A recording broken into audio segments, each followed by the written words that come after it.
High guys, welcome to crick chat Venkatesh. నిన్నటి match excitement ఇంకా మనం నెంబర్ వేసుకుంటూనే ఉన్నాం. ఈరోజు మార్నింగ్ నుంచి నాతో మాట్లాడిన వాళ్ళు కానీ, లేదా ప్రత్యేకంగా ఫోన్ చేసి మాట్లాడిన వాళ్ళు కానీ, ఛానల్స్కి నచ్చిన ఇంటర్వ్యూలు కానీ, వాటి గురించి మళ్ళీ తలుచుకొని we are feeling very very happy. So మళ్ళీ ఆ మ్యాచ్ తాలూకు కొన్ని ఇంపార్టెంట్ ఇష్యూస్ మీతో డిస్కస్ చేయడం కోసం నేను వీడియో చేస్తున్నాను. మెయిన్గా ఏంటంటే ఈ మ్యాచ్ ఒక టీం వర్క్. ఆల్మోస్ట్ ప్రతి ప్లేయర్ కాంట్రిబ్యూషన్ మన ఈ విజయంలో కనిపించింది. నెంబర్ 2 ఏంటంటే సూర్యకుమార్ క్యాప్టెన్సీ గురించి కానీ, లేకపోతే మన బౌలర్స్ వేసిన ఎక్స్ట్రాస్ వైట్స్ గురించి కానీ కొంత చర్చ జరుగుతుంది. కొన్ని మిస్టేక్స్ కొంతమంది ఫైండ్ అవుట్ చేస్తున్నారు. వాటి గురించి కూడా నేను కొంత క్లారిఫికేషన్ ఇవ్వదలిచాను. ముందుగా ఈ మ్యాచ్లో ఇది team work. No doubt Sanju Samson వరుసగా రెండోసారి ఒక అద్భుతమైన ఇన్నింగ్స్, డిఫైనింగ్ నాక్ ఆడాడు. తన కెరియర్లో ఎప్పటికీ గుర్తుండిపోయే నాక్స్ ఆడాడు. మన వెస్టిండీస్ మీద చేసిన 97 నాట్అవుట్ అయితేనేమి, అండ్ ఈ మ్యాచ్లో అతను ఆడిన ఇన్నింగ్స్ 89, రెండు కూడా అతని కెరియర్లోనే మొత్తం మనం ఎప్పుడు మళ్ళీ తలుచుకునే ఇన్నింగ్స్ అది. సో ఆ 89 రెండు కూడా అసలు ఇండియా తరఫున వరల్డ్ కప్స్లో హయ్యెస్ట్ రన్స్ కూడా. కోహ్లీ 282 చేశాడు, వాటిని కూడా దాటేశాడు. 2 సార్లు దాటాడు వరుసగా. కొన్ని రోజుల గ్యాప్లో ఆ స్కోర్స్ 2 సార్లు సంజు శాంసన్ దాటేశాడు. ఎంత అష్యూర్డ్గా, ఎంత చక్కగా అతను ఆడిన తీరు. తన 100s కోసం 2 సార్లు కూడా ప్రయత్నం చేయలేదు. 100 కొట్టాలి, 100 చేయాలి అని చెప్పి మ్యాచ్ తర్వాత కూడా ఆయన చెప్పాడు, పర్సనల్ ల్యాండ్ మార్క్స్ నేను చేంజ్ చేయాలని. పర్సనల్ ల్యాండ్ మార్క్స్ కోసం అతను ఏమాత్రం ప్రయత్నం చేయలేదు. సో అయితే అతను ఒక మాట కూడా అన్నాడు, చాలా మంచి మాట అన్నాడు. ఏంటంటే ఈ అవార్డు నాకు కాదు, మ్యాన్ ఆఫ్ ది మ్యాచ్ వరుసగా 2వ సారి అతనికి man of the match award ఇచ్చారు, ఇది నాకు కాదు బుమ్రాకి దక్కాలి అన్నాడు. బుమ్రాకి ఒక్కడికైనా దక్కాలి. ఎస్, బుమ్రా బౌలింగ్ పర్ఫార్మెన్స్, ఆ గేమ్ చేంజింగ్ మూమెంట్స్, దాని గురించి కూడా మాట్లాడదాం. బుమ్రాకి ఒక్కటేనా? నేను Hardik Pandya was deserving, Axar Patel was deserving. Hardik Pandya ఎందుకంటే మీరు హార్దిక్ పాండ్యా 27 రన్స్ చేశాడు 225 స్ట్రైక్ రేట్తో. 3 6లు, 3 4లు, 2 6లు కొట్టాడు. సో అతను ఆ ఫినిషింగ్ టచ్ అద్భుతంగా ఇచ్చాడు హార్దిక్ పాండ్యా. తర్వాత తన ఫస్ట్ ఓవర్లోనే న్యూ బాల్తో second over the innings salt లాంటి ఒక డేంజరస్ బ్యాట్స్మెన్ అవుట్ చేశాడు. మళ్ళీ బ్యాక్ ఎండ్లో వచ్చి 19th ఓవర్ వేశాడు. 19th ఓవర్లో he has gone for just 9 runs. First బాల్కి 6 ఇచ్చిన తర్వాత కూడా, ఫస్ట్ బాల్ బెత్తేలో 6 కొట్టినా కూడా ఆ ఓవర్లో ఇంకా 3 రన్స్ మాత్రం ఇచ్చాడు. 3 రన్స్ మాత్రం ఇచ్చాడు. అది అతని గొప్పతనం. సో దాంతో శామ్ కరన్ వికెట్ తీశాడు. సో అక్కడ లాస్ట్ ఓవర్లో 30 రన్స్ వచ్చేలా చూశాడు. సో అది ఒక ఆల్మోస్ట్ ఒక నెక్స్ట్ ఇంపాసిబుల్ టార్గెట్. ఇంపాసిబుల్ ఏం కాదు, బట్ చాలా డిఫికల్ట్, చాలా క్లిష్టమైన టార్గెట్ ఉండేలా చేశాడు. Plus last over of the మ్యాచ్లో అతను లాంగ్ ఆఫ్ నుంచి వేసిన throw, Jacob Bethell second run కోసం ప్రయత్నం చేసినప్పుడు ఫ్లాట్గా very good throw on the bounce కీపర్కి వచ్చింది, కరెక్ట్గా కీపర్కి వచ్చింది. కీపర్ సంజు శాంసన్ దాన్ని రన్అట్ చేశాడు. జాకబ్ బెథెల్ ఉండుంటే, సెకండ్ రన్ కంప్లీట్ చేసి ఉండుంటే చెప్పలేము మరి, ఎందుకంటే అప్పుడు ఇంకా 28 రన్స్ అవసరమై 28 రన్స్ని అతను 4 6లు కొట్టి ఉండే. 4 6లు, ఒక 5 బాల్స్ 4 6లు 4 కొడితే అయిపోయేది match is done and dusted. అంత ఈజీ కాదు, కానీ కొట్టగల క్యాపబిలిటీ అది చూపించాడు కదా. ఆల్రెడీ ఒక ఓవర్లో వరుణ్ చక్రవర్తిని వరుసగా 3 6లు కొట్టాడు, better. So anything would have happened. మధ్యలో ఒక నో బాల్ పడినా, వైడ్ పడినా మళ్ళీ రన్స్ పెరిగేవి చాలా. సో హార్దిక్ పాండ్యా అటు ఫీల్డింగ్లో, బ్యాటింగ్లో, బౌలింగ్లో కూడా తన wonderful and important key contributions ఉన్నాయి అతని దగ్గర. సో హార్దిక్ పాండ్యాకి ఎందుకు ఇవ్వకూడదు, బుమ్రాకి ఎందుకు ఇవ్వకూడదు? అక్షర్ పటేల్ అతని ఖాతాలో 2 క్యాచ్లు కనిపిస్తున్నాయి, యాక్చువల్లీ 3 క్యాచ్లు పెట్టాడు. అది Will Jacks catch, Shivam Dube ultimate క్యాచర్గా అతని ప్లేస్లో వెళ్తున్నా. రిలేడ్ క్యాచ్లో అక్షర్ పటేల్ కదా రోల్. అక్షర్ పటేల్ 3 క్యాచ్లు పట్టాడు, ఒక వికెట్ తీశాడు, ఒక రన్స్ కూడా కొన్ని కొట్టాడు. 4 6లు కొట్టకపోయింది కానీ.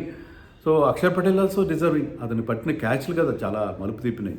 హ్యారీ బ్రూక్ ఎంత డేంజరస్ బ్యాట్స్మెన్ మనకు తెలుసు. అతనికి రన్నింగ్ బ్యాక్వర్డ్స్ వెళ్ళి అతను పట్టిన క్యాచ్ కానీ, తర్వాత అతను మరొక క్యాచ్, విల్ జాక్స్ క్యాచ్ అయితే అది అద్భుతం. అది సో ఇలా ప్రతి ఒక్కరి కాంట్రిబ్యూషన్స్ ఉన్నాయి. శివం దుబే, వైనాట్ శివం దుబే చేసిన రన్స్, అతను ఎప్పుడు లేనిది కాస్త ఎర్లీగా బ్యాటింగ్కి వచ్చి నెంబర్ 4లో బ్యాటింగ్కి వచ్చి అతను ఆడిన ఇన్నింగ్స్ కానీ, తర్వాత ఇంకా ఇది కూడా ఈ కాంట్రిబ్యూషన్ అతను. మీరు మర్చిపోయే విషయం ఏంటంటే లాస్ట్ ఓవర్లో 30 రన్స్ కావాల్సినప్పుడు ఫస్ట్ 1 or 2 బాల్స్ చాలా important. First ball yorker try చేశాడు, సరే యార్కర్ పడిందా లేదా కరెక్ట్గా అనేది వేరే విషయం, కానీ అక్కడ బౌండరీ రాకుండా జాగ్రత్త. ఫస్ట్ 1 or 2 balls బౌండరీస్ వస్తే 30 runs అయినా టార్గెట్ ఈజీ అయిపోతుంది. సెకండ్ బాల్ కూడా అలాగే టైట్గా వేసాడు. సో అతని బౌలింగ్ తర్వాత 3 6లు ఇచ్చారు అప్పటికి. ఎందుకంటే రిమైనింగ్ ఎప్పుడైతే ఫస్ట్ 2 balls 2 runs మాత్రం వచ్చాయో 28 runs రిమైనింగ్ 4 balls వచ్చే అవకాశం లేదు. 1-2 వైట్ పడినా ఏం కాదు, ఒక వైట్ పడింది ఆల్రెడీ. ఎందుకంటే నో బాల్స్ వేయకుండా జాగ్రత్త పడాలి. అతను ఏంటంటే just try to put the ball and not to bowl a no ball. అది అతను తీసుకున్న జాగ్రత్త, ఫ్రీ హిట్ ఇవ్వకుండా ఉండాలి. సో అందుకని అప్పుడు 3 6లు కొట్టాడు జోఫ్రా ఆర్చర్. అప్పుడు అలాంటి కాంపిటేటివ్ ఇంట్రెస్ట్ అది పక్కన పెడితే అతను వేసిన ఫస్ట్ 2 balls ఎందుకంటే డేంజరస్. అది జోగిందర్ సింగ్కి ఎలాంటి పరిస్థితితో అతనికి అలాంటి పరిస్థితి. First over of the match వేస్తున్నాడు, అంతవరకు బౌలింగ్ వేయలేదు. అలాంటప్పుడు వచ్చి ఒక యార్కర్ ట్రై చేయడం అంటే అది కానీ ఫుల్ టాస్ అయిపోయి ఒక 6 వెళ్ళి ఉంటే ఏమవుతుంది. సో శివం దుబే కాంట్రిబ్యూషన్ కూడా ఉంది. తిలక్ వర్మ లాస్ట్లో వచ్చి 3 6లు కూడా, అంటే దానికే మ్యాన్ ఆఫ్ ది మ్యాచ్ ఇవ్వాలి కాదు, కానీ మంచి క్యాచ్ కూడా పట్టాడు. లాస్ట్లో అతను పట్టిన catch, Sam Curran catch right on the edge of the boundary, ఎలాంటి తొట్టుపాటు లేకుండా క్యాచ్ పట్టాను అని చెప్తున్నాను. Contributions everybody has and Ishan Kishan ఆ ఫ్లీప్ ఫ్లోయింగ్ ఇన్నింగ్స్. దాంతో ఏంటంటే పవర్ ప్లేలో మనకి 65 for 1 వచ్చింది స్కోర్. అక్కడ ఒక లాంచ్ ప్యాడ్ క్రియేట్ అయింది, దాని మీద మిగతా వాళ్ళు బ్రహ్మాండమైన స్కోర్ 253 చేయగలిగారు. సో ఇషాన్ కిషన్ కానీ, అలాగే మన బౌలర్స్ హర్షదీప్ సింగ్ తీసిన key wicket of Will Jacks. So అందరి కాంట్రిబ్యూషన్ ఉంది అక్కడ, అందరి కాంట్రిబ్యూషన్ మనకు కనిపిస్తుంది. So it was a collective effort. So ఈ టీంకి ఉన్న ప్రత్యేకత అది నేను ప్రతిసారి మళ్ళీ రిపీట్ చేస్తున్నాను. ఏంటంటే ఒకప్పుడు మనం విరాట్ కోహ్లీ మీద, రోహిత్ శర్మ మీద, వీళ్ళ మీద డిపెండ్ అయ్యేవాళ్ళం. శిఖర్ ధవన్ వీళ్ళే కదా మనకి, లేకపోతే కేఎల్ రాహుల్ వీళ్ళు ఉండేవారు. తర్వాత వాళ్ళకి అసలు బ్యాటింగ్ వచ్చేది కాదు మిడిల్ ఆర్డర్లో. సో ఈ మిడిల్ రాక బ్యాటింగ్ వస్తే 2019 సెమీఫైనల్ లాగా, వన్డే వరల్డ్ కప్ సెమీఫైనల్ లాగా, అప్పుడు మిగతా బ్యాట్స్మెన్ చేతులు ఎత్తేసేవారు. ఎందుకంటే వాళ్ళకి అసలు గతంలో కొన్ని బాల్స్ ఆడడం తప్ప ఒక లాంగ్ ఇన్నింగ్స్ ఆడే అవకాశం కూడా రాలేదు అలాంటి సిచ్యుయేషన్. కానీ ఇప్పుడు అలా కాదు, మనం ఒకరి మీద ఎవరి మీద డిపెండ్ కావట్లేదు. ప్రతి మ్యాచ్లో కొత్త హీరోని వెతుక్కుంటున్నాం మనం. సో అది ఈ టీంకి ఉన్న ప్రత్యేకత, ఖచ్చితంగా ప్రత్యేకత. Bumrah, Sanju Samson played a wonderful innings, but man of the match without any doubt. Course బెత్తెల్కి ఇవ్వాలని అంటున్నారు చాలామంది. ఎస్, అది Harsha Bhogle is running a poll also. గెలిచిన సైడ్లోనే ఇవ్వాలని ఏముంది, రూల్ లేదు కదా. బెత్తెల్ పాపం మ్యాచ్ అతను to finish on the losing side అతనికి player of the match award ఇచ్చుంటే బాగుండేది. బట్ ఏంటంటే జనరల్లీ సక్సెస్ వైపే వెళ్తారు అందరు కూడా, అదే కదా మనకి. సో అంటే సంజు శాంసన్ ఎఫర్ట్ని మనం గౌరవిస్తూనే బుమ్రా వేసిన ఆ 2 ఓవర్లు 16 and 18th ఓవర్ ఎంత ఇంపార్టెంట్. బుమ్రా వేసిన ఫస్ట్ ఓవర్ కూడా చాలా ఇంపార్టెంట్. అంటే ఒక స్లోయర్ 1తో బ్రూక్ని బురిడి కొట్టించాడు, అక్షర్ పటేల్ అద్భుతమైన క్యాచ్ పెట్టాడు, కరెక్టే. కానీ అతను వేసిన 16 and 18 overs are the game changing overs. ఇలాగే జరిగింది మనకి.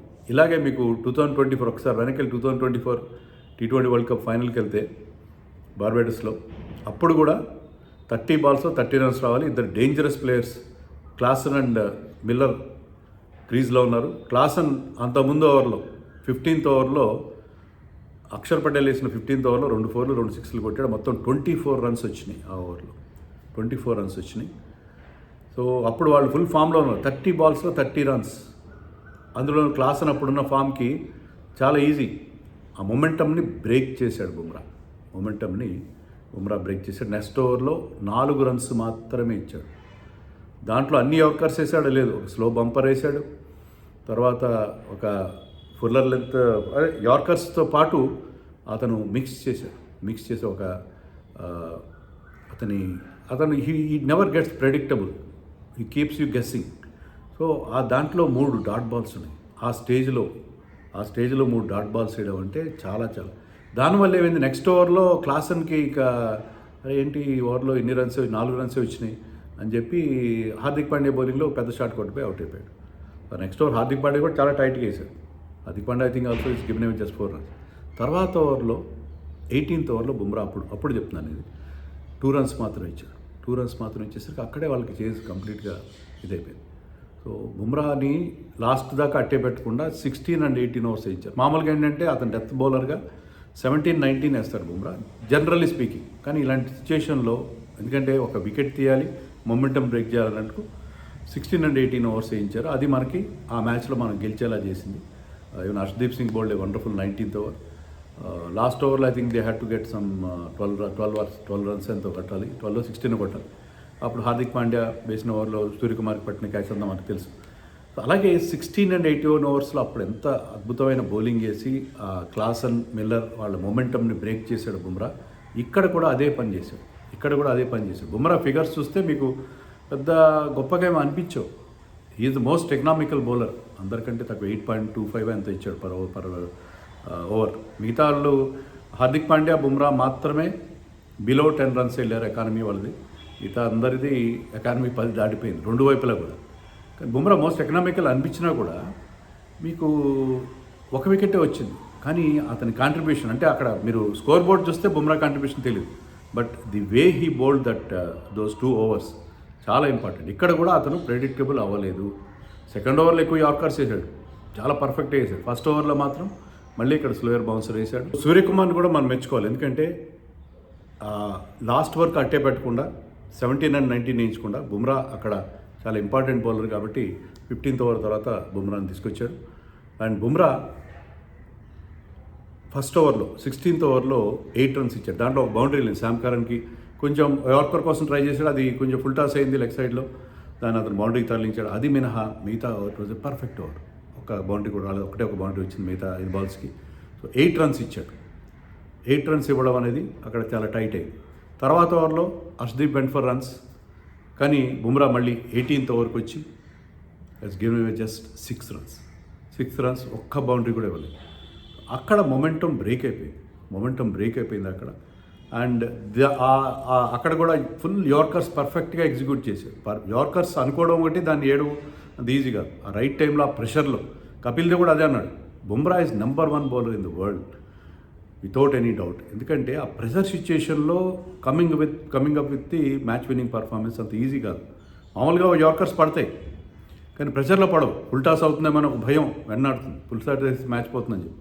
కానీ ఆ టైంలో ఆ ప్రెషర్ని తట్టుకొని ఆ బౌలింగ్ వేయడం అనేది ఆశ్చర్యం కాదు. అక్కడ బుమ్రా ప్రత్యేకత ఉంది. సో అనేక సందర్భాలు ఈ 2 మ్యాచ్లోనే అనేక సందర్భాల్లో మనకి ఈ బెయిల్డ్ అవుట్ ఇండియా. టెస్ట్ మ్యాచ్ కావచ్చు, వన్డేస్ కావచ్చు, T20s కావచ్చు, కీలకమైన స్పెల్స్ వేసి మనకి గెలిపించడం బుమ్రాకి. అంటే మనకి ఎప్పుడు మనకి విరాట్ కోహ్లీ, రోహిత్ శర్మలు, మన బ్యాట్స్మెన్ వీళ్ళకి గుర్తుకొస్తారు, కానీ బుమ్రా లాంటి ఒక ప్లేయర్ అతను ఇచ్చిన కీ కాంట్రిబ్యూషన్స్ మర్చిపోతాం. అందుకే నేను వీడియో చేస్తున్నాను. బుమ్రా వేసిన 2 ఓవర్లు మనకి ఆ బ్రేక్స్ వేసే టార్గెట్ మరింత డిఫికల్ట్ అవుతుంది. దగ్గరికి వచ్చేసరికి వాళ్ళకి ప్రెషర్ పెరుగుతుంది. మనం అనుకుంటే ఓవర్కి వీళ్ళు బాగానే కొడుతున్నారు కదా, ఓవర్కి 13-14 కొడుతున్నారు, 6లు 4లు బాగుతున్నారు, కానీ చివరికి వచ్చేసరికి మిస్ అయితే ఏంటన్న ప్రెషర్ వాళ్ళని బ్యాటింగ్ సైడ్ మీద ఎక్కువ ఉంటుంది. అదే అక్కడ కనిపిస్తుంది. హార్దిక్ పాండ్యా వేసిన 19th ఓవర్ కూడా వెరీ ఇంపార్టెంట్. ఫస్ట్ బాల్ 6 ఇచ్చిన తర్వాత ఈ గేవ్ జస్ట్ 3 runs, దాంతో 30 runs అయిపోయింది. సో సూర్యకుమార్ క్యాప్టెన్సీ ఎందుకు బెటర్ అంటే బుమ్రాకి ఆ 16-18 ఇవ్వడం. అంటే తర్వాత మనకి మీ పార్ట్ టైం బౌలర్ అక్షర్ పటేల్కి 1 ఓవర్ మిగిలిపోయింది, కానీ ఇద్దరు left hand Sam Curran and Bethell ఉన్నారు కాబట్టి అక్షర్కి 4th ఓవర్ ఇవ్వలేకపోయారు. సో మీరు వేస్తే లాస్ట్ ఓవర్ ఎవరితో వేయించాలి, శివం దుబేతో వేయించాలి, స్పిన్నర్ చేతి వేస్తే 6లు కొట్టేస్తారు. సో అది ఆఖరి వరకు తన ఆ పార్ట్ టైం బౌలర్ ఓవర్ అట్టే పెట్టి హార్దిక్ పాండ్యాతో 19th ఓవర్ వేయించడం చాలా కరెక్ట్. అంటే కొంచెం రిస్క్ తీసుకుని మనం వీలైనంత టార్గెట్ని పెంచే ప్రయత్నం. అలాగే 30 runs మిగిలిన లాస్ట్ ఓవర్లో అది చాలామంది ఏమన్నారంటే నాతో, మిడిల్ ఓవర్ ఎక్కడైనా వేయించవచ్చు కదా శివం దుబే చేత, లేకపోతే తిలక్ వర్మ చేత వేయించి అభిషేక్ క్యాచ్లు కూడా డ్రాప్ చేస్తున్నాడు, అది కాన్ఫిడెన్స్ లేదు. ఒకవేళ ఇలాంటి పిచ్ మీద even regular bowlers going for so many runs, me main bowlers going for so many runs, ఒక పార్ట్ టైమర్కి ఇచ్చి ఒక 30-35 runs ఇస్తే మ్యాచ్ మొత్తం మనం చేజార్చుకున్నట్టు అవుతుంది. అలాంటి ధైర్యం ఏ సాహసం చాలామంది క్యాప్టెన్స్ చేయరు. So I'm with Suryakumar and not bowling the part timer. Varun Chakravarthy runs ఇస్తున్నా, అక్షర్ రన్స్ ఇస్తున్నా, పార్ట్ టైమర్కి వెళ్ళకపోవడం. ఎందుకంటే శివం దుబే కూడా ఎక్కువ రన్స్ ఇచ్చాడు మనకి. జింబాబ్వేతో ఆడిన మ్యాచ్లో అతనికి కూడా కాన్ఫిడెన్స్ తక్కువ ఉంది. సో అక్కడ వేరే పరిస్థితి లేదు మనకి అక్కడ 6th బౌలింగ్ సరైన ఆప్షన్ లేకపోవడం వల్ల అతన్ని వేయించలేదు. సో అది లాస్ట్ ఓవర్ కట్టి పెట్టాడు, అది మంచి నిర్ణయం. ఎందుకంటే మీకు వీలైనంత మెయిన్ బౌలర్స్ని ఎగ్జాస్ట్ చేసి 28th ఓవర్లో వీలైనంత పెద్ద టార్గెట్ పెడితే ఆ ప్రెషర్ వల్లైనా వాళ్ళు దాన్ని రీచ్ కాలేకపోతారు. సో 28th ఓవర్కి ఎక్కువ టార్గెట్ పెట్టే ప్రయత్నం చేశారు. వెరీ గుడ్ డెసిషన్, చాలా మంచి నిర్ణయం. అది మనకి మన ఫేవర్లో వర్కౌట్ అయింది. అండ్ సూర్యకుమార్ క్యాప్టెన్సీతో పాటు వైడ్లు ఎక్కువ వేశాడు. 14th ఓవర్ ఆఫ్ ది ఇన్నింగ్స్లో హర్షదీప్ తన సెకండ్ స్పెల్కి వచ్చినప్పుడు వరుసగా 3 వైడ్ యార్కర్స్. ఇప్పుడు వైడ్ యార్కర్స్ అనేవి ఇలాంటి సిచ్యుయేషన్లో చాలా ఇంపార్టెంట్ బాల్స్ అవి. ఎందుకంటే అది కొట్టడం చాలా కష్టం. రీచ్ కావాలి, తర్వాత యార్కర్ లెంత్ పడిన బాల్ని మీరు బౌండరీ తరలించడం కష్టం. బౌండరీలు బాగా కొడుతున్నప్పుడు మీకు వేరే పిచ్ నుంచి ఎలాంటి అసిస్టెన్స్ లేనప్పుడు wide yorker is your best. అది కొన్ని ఫుల్ టాస్ అయినా కూడా మీకు అది సేవ్ అవుతుంది. అదే మీరు స్టంప్స్ మీద ఫుల్ టాస్ వేస్తే దాన్ని పండగ చేసుకుంటారు batsmen. Wide yorker full toss వెళ్ళినా కూడా బ్యాట్స్మెన్ రీచ్ అవ్వడం ఇబ్బంది అవుతుంది. కాబట్టి వైడ్ యార్కర్ అనేది safer yorker compared to yorker on the stumps. అది ఇప్పుడు చాలామంది బౌలర్స్ ట్రై చేస్తున్నారు. వాళ్ళు అది కాక మీరు ఈ వరల్డ్ కప్లో చాలా సందర్భాలు చూస్తుంటారు, వరుసగా 3-4 వైడ్ యార్కర్స్ ట్రై చేసి 3-4 వైడ్లు ఇవ్వడం. అంటే బౌలర్స్ ఏమంటున్నారంటే వైడ్ వల్ల ఒక ఎక్స్ట్రా రన్ వస్తుందో ఎక్స్ట్రా బాల్ వస్తుంది, ఓకే, బట్ బౌండరీ రాకుండా ఆపగలుగుతాం. పడితే కానీ కరెక్ట్ పొజిషన్లో పడితే మాత్రం అది మీకు ఒక డాట్ బాల్ అయినా అవుతుంది, లేకపోతే ఒక సింగిల్ వస్తుంది. బ్యాట్స్మెన్ ఇలా ట్యాప్ చేస్తే ఒక సింగిల్ వస్తుంది. సో ఆ బ్యాట్స్మెన్ ఎప్పుడు గెస్సింగ్లో వస్తారు. తర్వాత బ్యాట్స్మెన్ అది రీచ్ అవ్వడానికి కాస్త అంటే అతను కరెక్ట్ పొజిషన్లో రాలేడు వైడ్ యార్కర్ ఆడడానికి. అలాంటప్పుడు క్యాచ్ కూడా వెళ్ళే అవకాశం ఉంటుంది. అదే జరిగింది. 3 వరుస వైడ్ యార్కర్స్ ప్రయత్నం చేసి 3 వైడ్లు ఇచ్చేసి కూడా 3 వైడ్లు ఎందుకు ఇస్తాడు? 10 వైడ్లు ఇచ్చారు మన వాళ్ళు, ఎక్స్ట్రాలు ఎక్కువ ఇచ్చారు. ఆ 10 వైడ్లు కొన్నిసార్లు వైడ్ యార్కర్ అనేది మంచి డెలివరీ కాబట్టి అది చాలా సేఫ్ డెలివరీ రన్స్ రెస్ట్రిక్షన్లో. దానికోసం ప్రయత్నం చేయడం తప్పలేదు. అది వైడ్లు పడినా మళ్ళీ ట్రై చేస్తున్నారు. అలాగే 4 కూడా అలాంటిదే ట్రై చేశాడు. ఈసారి అతను ప్రాపర్గా విల్ జాక్స్ రీచ్ కాలేకపోయాడు. దాన్ని గాల్లో కొట్టాడు, దాన్ని ప్రాపర్ కనెక్ట్ చేయలేకపోయాడు. సో వైడ్ యార్కర్స్ వల్ల వచ్చే అడ్వాంటేజ్ అది. వైడ్ యార్కర్స్ కోసం ప్రయత్నం చేసి వరుస వైడ్లు వేయడం ఏంటి, ఒక ఓవర్కి 9-10 బాల్స్ వేయడం ఏంటి, అది క్రైమ్ కదా అంటే కరెక్ట్ కాదు. వైడ్ యార్కర్ కోసం చాలా మంచి డెలివరీ, మంచి టాక్టిక్ అది. సో అది కూడా దాన్ని కూడా సంబంధిస్తుంది. సో ఓవరాల్గా మన టాక్టిక్స్ కానీ, మన క్యాప్టెన్సీ సూర్యకుమార్ క్యాప్టెన్సీ కానీ కొన్ని ఫంబుల్స్ జరిగినాయి, బట్ క్యాచెస్ అన్నీ పట్టుకున్నారు.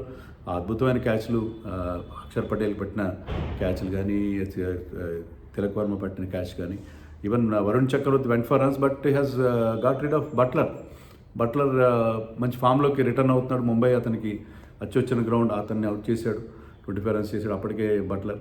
సో ప్రతి ఒక్కరి కాంట్రిబ్యూషన్ ఉంది.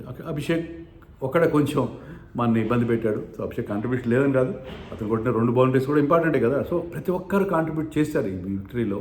అది ఆ విక్టరీలో ఉన్న ప్రత్యేకత ఏంటంటే everybody has contributed to this victory. అందరి ముఖ్యంగా అక్షర్ పటేల్ పట్టిన క్యాచ్లో 2వ క్యాచ్ అది మామూలు క్యాచ్ కాదు అది. ఎందుకంటే అతను